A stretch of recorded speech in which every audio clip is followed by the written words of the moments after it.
Eufrasia Jessica Sari.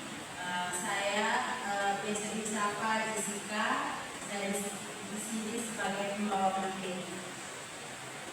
Jadi baik, sebelum kami mulai penyuluhan ini, kakak ada sedikit sebentar. Kakak bilang salam sehat, adik-adik jawab sehat selalu dengan tangan ini tepat taruh di dada. Bisa mengerti? Bisa. Kak coba ya. Salam sehat. Sehat selalu. Oke, baik. Kita semua.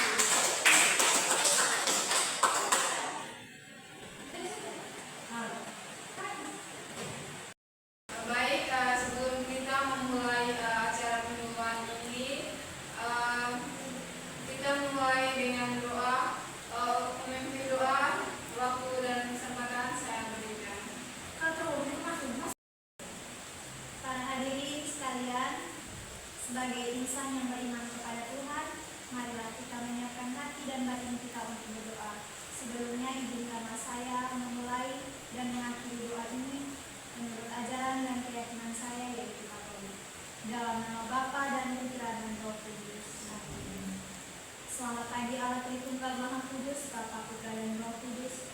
Terima kasih atas segala rahmat perlindungan yang telah Kau berikan kepada kami dari hari-hari yang lalu hingga pada pagi hari ini. Pada kesempatan ini ya Tuhan, kami berkumpul di tempat ini guna untuk melakukan penyembuhan. Kami mohon kepadamu ya Tuhan, kiranya Engkau menyertai kami, menyertai proses kegiatan kami ini, sehingga apa yang kami berikan kepada adik-adik dapat berguna bagi mereka dan dapat kami terapkan di kemudian harinya. Namamu yang kudus mulia kami puji kini dan sepanjang segala masa. Amin. Dalam nama Bapa dan Putra dan Roh Kudus. Baik, terima kasih yang memimpin doa. Waktu selanjutnya saya berikan kepada Ibu Kepala Sekolah untuk membuka kegiatan penyuluhan ini dengan tema bahaya stres pada remaja. Waktu dan kesempatan saya berikan kepada Ibu Kepala Sekolah. Baik, selamat pagi kita semuanya. Selamat pagi, Bu.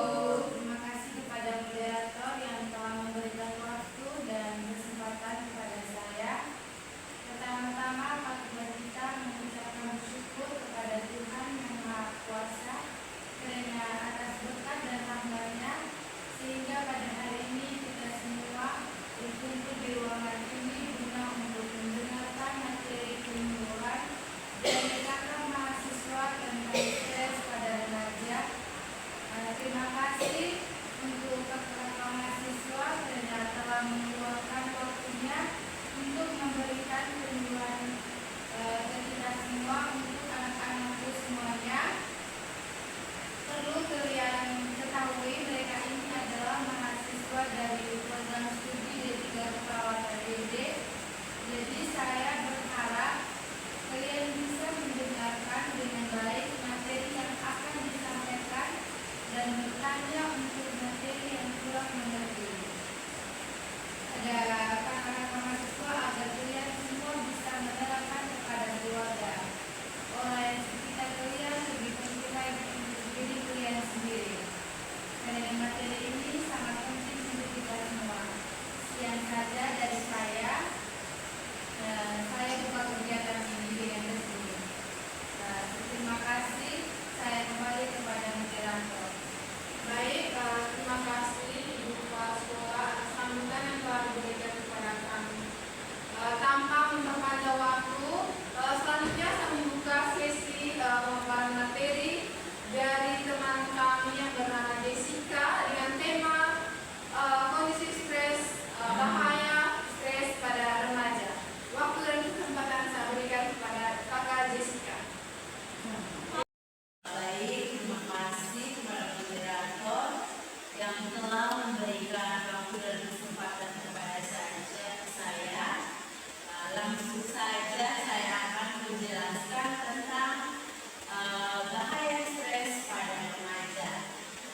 mungkin ada yang tahu pengertian dari stres. Baik. Jadi pengertian dari stres adalah di mana adanya masalah yang muncul diakibatkan ketidakseimbangan antara tuntutan dan kemampuan, sehingga terjadi gangguan, baik gangguan fisik maupun gangguan psikologis. Jadi stres itu membuat kita tuh merasa tidak nyaman dalam melakukan sesuatu. Jadi adik-adik, apa sih tanda dan gejala stres? Mungkin adik-adik ada yang tahu? Jangan juga. Jadi adik-adik, tanda dan gejala saat kita mengalami stres, yang pertama tuh emosi kita tuh tidak bisa kita atur. Jadi sehingga menimbulkan kecemasan serta menimbulkan efek seperti kita pusing dengan berlebihan, bisa jadi kita tuh merasa panik, takut, terus bisa jadi kita tuh sulit berkonsentrasi, mudah marah, dan kita tuh perasaan itu udah tersinggung, cepat merasa khawatir, dari raut wajah kita tuh kita merasa pucat, bibir kering, itu saja adik-adik tanda dan gejalanya. Baik adik-adik, ada dua faktor yang mengalami stres. Yang pertama itu ada faktor internal, di mana faktor internal itu dari kepribadian kita sendiri, kita tuh kayak udah emosi sehingga kita tuh mengalami stres. Dan yang kedua itu karena kesehatan fisik, seperti adik-adik itu mungkin ada penyakit atau adik-adik itu kurang tidur dan gangguan kayak gangguan hormon tuh mungkin datang bulan atau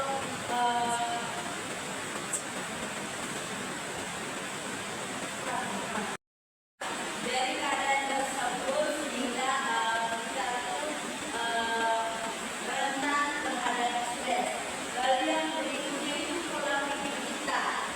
Seperti kita tuh sering berpikir negatif, punya rendahnya rasa kepercayaan diri, serta harapan kita itu tidak sesuai realistis. Itu dapat memperburuk stres. Jadi yang kedua itu ada faktor ini eksternal, di mana faktor eksternal itu meliputi yang pertama pekerjaan, mungkin kita tuh terlalu banyak tugas sehingga kita tuh tidak ada waktu bermain. Yang kedua tuh ada hubungan sosial, teman, masyarakat di rumah, keluarga dan keluarga, sehingga kita muncul sehingga kita tuh bisa rentan mengalami stres. Dan yang ketiga tuh ada masalah finansial, seperti kita tuh ekonomi yang tidak pasti dan bisa saja kita tuh terkait hutang, bisa jadi faktor-faktor penyebab stres. Jadi itu saja adik-adik faktor-faktornya. Selanjutnya kita masuk di apa saja sih dampak stres tersebut. Jadi dampak stres itu yang pertama tuh kita tuh bisa depresi, lalu bisa ansietas, terus putus sekolah. Bisa jadi sekarang kan banyak remaja-remaja kalau stres itu bunuh diri adik-adik. Itu dampaknya adik-adik. Jadi itu saja dampaknya. Berikutnya beberapa cara untuk mencegah dan mengatasi stres. Jadi adik-adik ada beberapa cara untuk mencegah dan mengatasi stres. Yang pertama itu ada cara yang pertama itu teknik memberikan sebuah bantuan untuk memecahkan sebuah masalah, di mana teknik ini digunakan untuk individu yang memiliki masalah seperti ancaman, gangguan, dan situasi yang menantang. Teknik ini membuat individu merencanakan tindakan yang akan dilakukan untuk memperoleh apa yang diinginkan, serta dapat mencegah dan mengatasi terjadinya stres. Lalu teknik yang kedua itu mengalihkan rasa stres, yaitu dengan cara-cara yang mereka sukai, sehingga teknik ini jadi yang kedua itu ada teknik itu cara mengalihkan yang kedua itu ada cara mengalihkan rasa stres. Rasa stres ini dialihkan dengan cara-cara yang mereka sukai, di mana teknik ini bagi remaja yang masih belum bisa menyelesaikan inti masalah yang dihadapi, sehingga menggunakan teknik ini. Lalu yang ketiga itu ada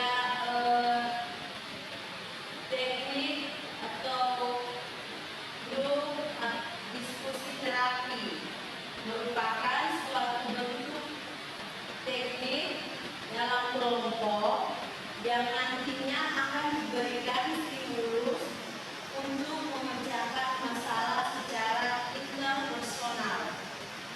Teknik ini merupakan pengembangan dari terapi psikologis secara berkelompok.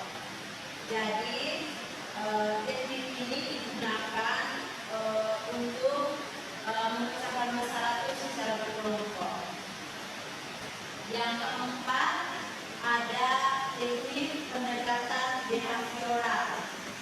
Teknik ini merupakan teknik di mana seseorang bercerita terkait masalah yang sedang dialami. Teknik ini biasa dipakai saat bimbingan konseling. Nantinya pembimbing akan mengiring siswa-siswi untuk menyelesaikan masalahnya sendiri.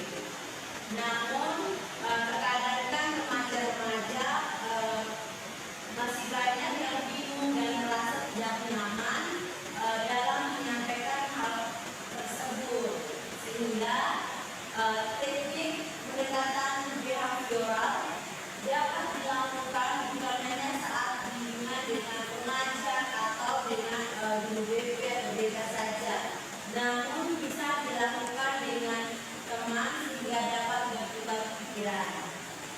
Jadi yang terakhir itu ada teknik dengan membayangkan hal-hal yang menyenangkan, di mana dengan membayangkan hal-hal yang menyenangkan akan membuat perasaan kembali gembira dan tertata.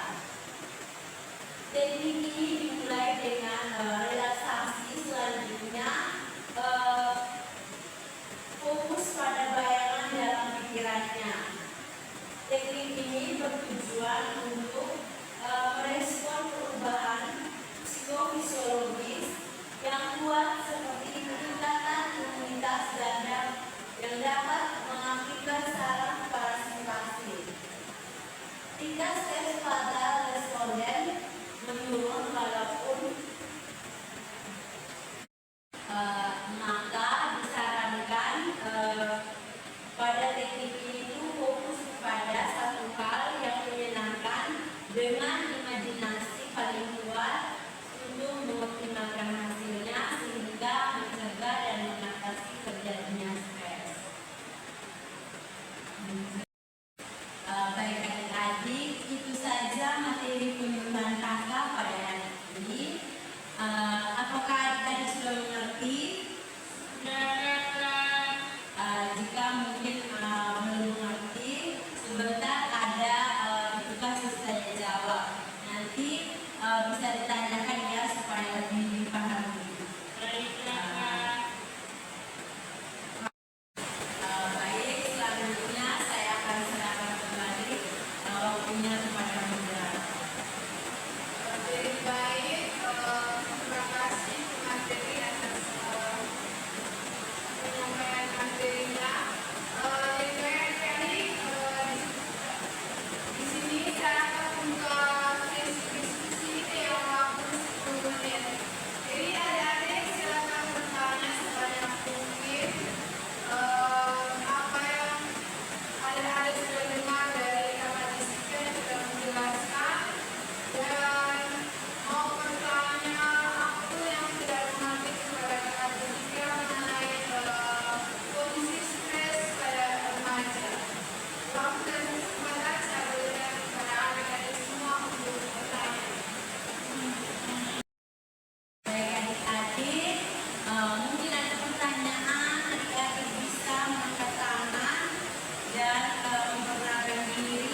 kepribadian serta pengalaman hidup masing-masing dan cara mereka untuk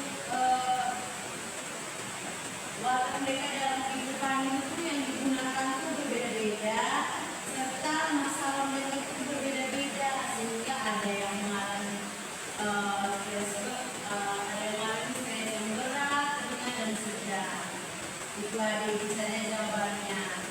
Sudah mengerti Kak Adek? Ya, sama-sama. Mari kita berikan aplaus kepada Aden Lili.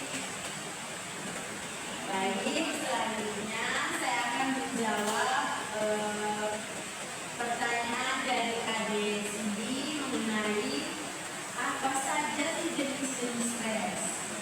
Jadi stres itu dibagi menjadi 3 jenis.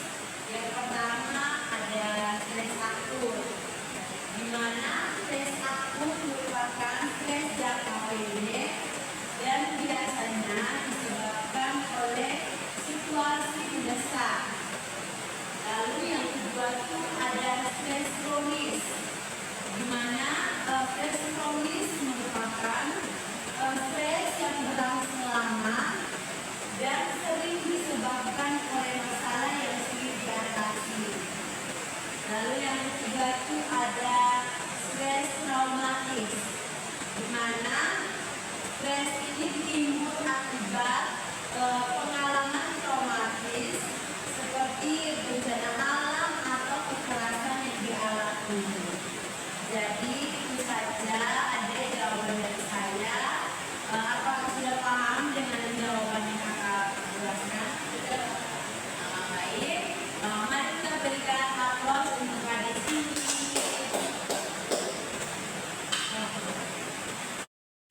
Baik adik-adik, saya buka adik dulu semuanya semangat. Jadi kita sama-sama ya tetap semangat ya. Adik-adik sudah tahu kan untuk semangat? Jadi kakak akan mengajarkan untuk semangat bagaimana. Yang pertama, adik-adik lihat perhatikan kakak ya. Jadi begini, lebih semangat kakak ada berdiri ya.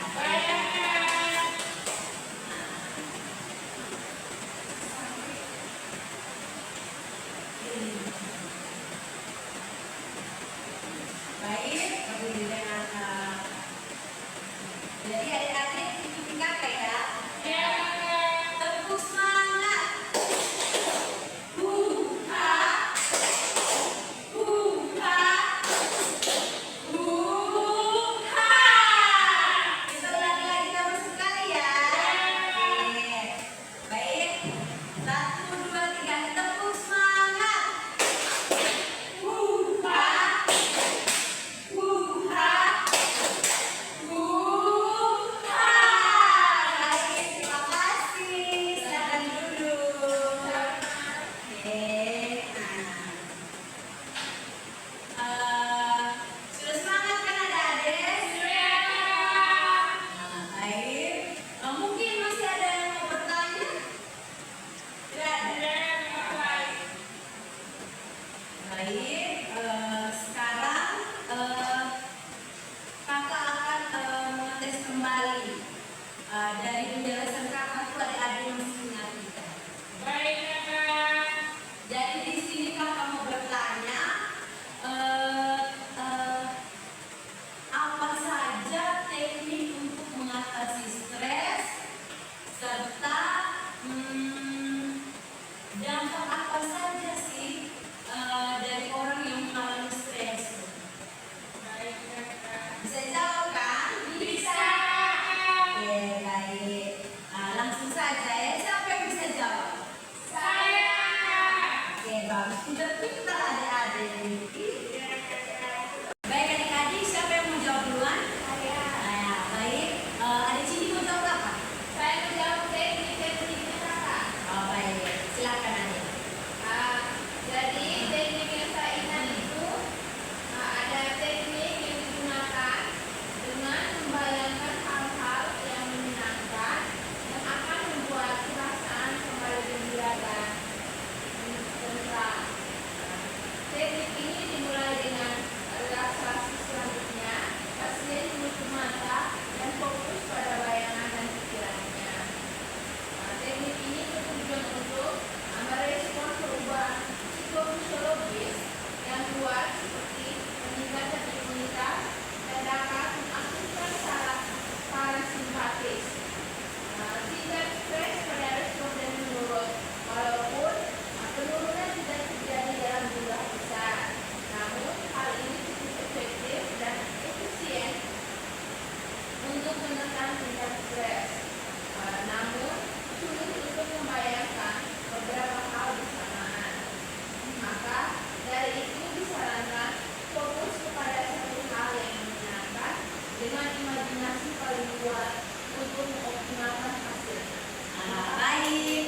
sekali. Tepuk tangan untuk Kak Devi.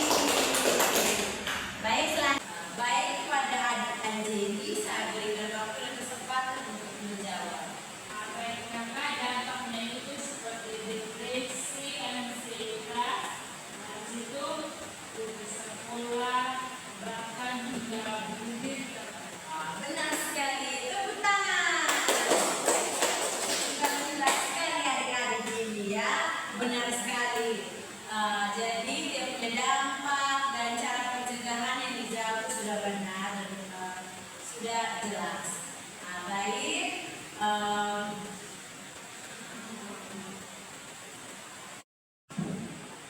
Baik adik-adik, terima kasih atas partisipasinya, terus konsentrasinya.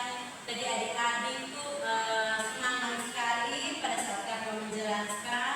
Terima kasih banyak. Mungkin kalau ada salah kata kakak minta maaf ya. Ya kakak. Jadi itu saja.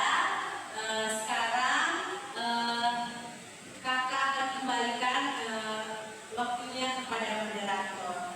Sekian dan terima kasih. Baik, terima kasih Ibu Kepala Sekolah dan adik-adik semua atas partisipasi yang telah kita lalui dalam proses penyuluhan ini. Sebelum kita mengakhiri penyuluhan kita pada pagi hari ini, saya beri kesempatan kepada Ibu Kepala Sekolah untuk menutup kegiatan kita pada pagi hari ini. Selanjutnya saya memberikan kesempatan kepada Ibu Kepala Sekolah untuk menutup kegiatan kita pada pagi hari ini. Waktu dan kesempatan saya berikan kepada Ibu Kepala Sekolah. Baik, terima kasih moderator telah memberi kesempatan kepada saya, dan terima kasih kepada adik-adik mahasiswa dari program studi D3 Keperawatan ND yang sudah membagi ilmunya kepada kami semua, dan saya berharap kepada anak-anak saya bisa mengerti dan pahami semua materi yang diberikan oleh kakak-kakak dari program studi keperawatan ND. Saya berharap